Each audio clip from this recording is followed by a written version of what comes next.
mga Pilipino.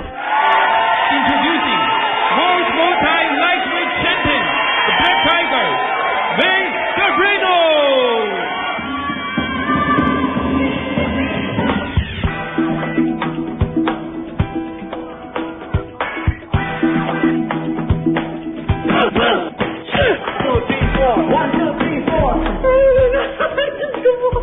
Ako po si Cara David mula po dito sa Shanghai, China at ito po ang OFW Diaries at mga kwentong Pinoy overseas.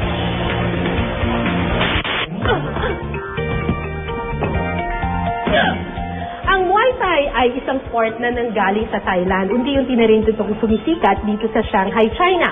Pero alam niyo ba na ang master ng Muay Thai sa buong China ay hindi Thai at hindi rin Chinese, kundi isang Pilipino. Kilalanin natin 8-time world champion Vince Soberano.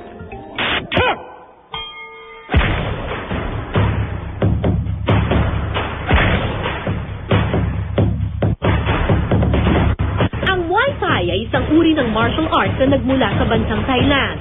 Kumpara sa ibang contact sport gaya ng boxing, mas pisikal at mas agresibo ang Muay Thai.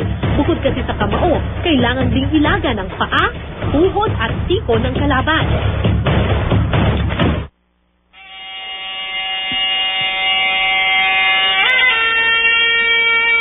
Bago ang bawat laban, isang ritual dance na kung tawagin ay Ram Muay ang isinasagawa ng bawat kalahok.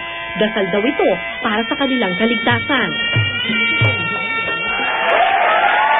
Introducing World Muay Thai Lightweight Champion, the Black Tiger, Vince Sobrino! Ito ang mundong walang takot na sinabak ng Pilipinong si Vince Soberano.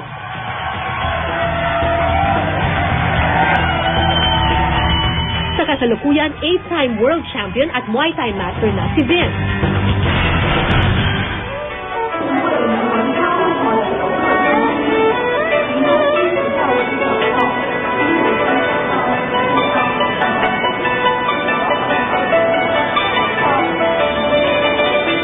At dito sa China, kung saan sinasabing nagmula ang martial arts, itinayo ni Vince ang kanyang sariling Muay Thai gym.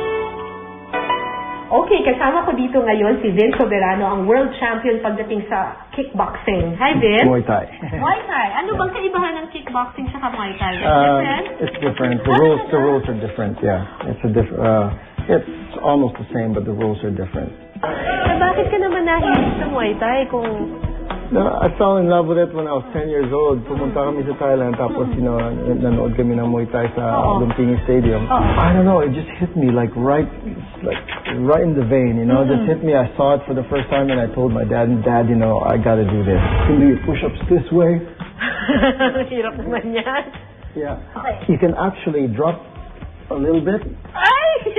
And then come up, You do it like this, you can do these. These are all body weight. So, Ay, when I started, talaga nahirapan ako. In 2006, I started Muay Thai here, and of course, for them it's like, why would we want to learn Muay Thai in China? In the land of Kung Fu. And that's what a lot of even foreigners will say that. And what helps me is I already have a reputation. So, okay. World champion. Yeah, I was already world champion. May 6 na talo si Vince bilang professional Muay Thai fighter. Pero ang kanyang panalo, isa na lang at aabot na sa 100. Age or race is not an issue to me. I'm Filipino. I've won world titles since 1994. And I won world titles in 2007 and 2008, and it's never been an issue to me. Right. So kung ano ang gusto mo, go for it. Yeah, just go for it. At the end of the day, it's not really how much money you make, it's how well you live your life. 8 beses na rin siyang naging world champion. Ang huli ay nang manalo siya noong 2007 sa edad na 43 years old. Nagulat ako sa puso at dedikasyon ni Vince sa Muay Thai. Pero mas ikinagulat ko nang ikwento niya sa akin ang dati niyang trabaho. And I've spent the last 16 years before 2006 as a software engineer. Yeah, before I... Yung mga software engineer, parang nerdy. Yeah, I was very nerdy. Very geeky and nerdy. Tapos ito, fighter. Yeah, I did it because, I was under pressure from family, from society that, I got to have a normal job, So, with this, when I first started doing this in 2006, I mean, it was huge cut and pay from making 6 figures to making like 3 figures. I stuck with it because I really enjoy it, and I knew that I'm getting old, and I don't want to look back one day and say, oh, I'm too old to really do anything anymore, So I started in a small health club, nag-rent lang ako ng space 3 times a week in a small club, and now I have 3 of these. Pero sa pagpunta ni Vince ng Shanghai, hindi lang ang sarili niyang pangarap ang kanyang bitbit.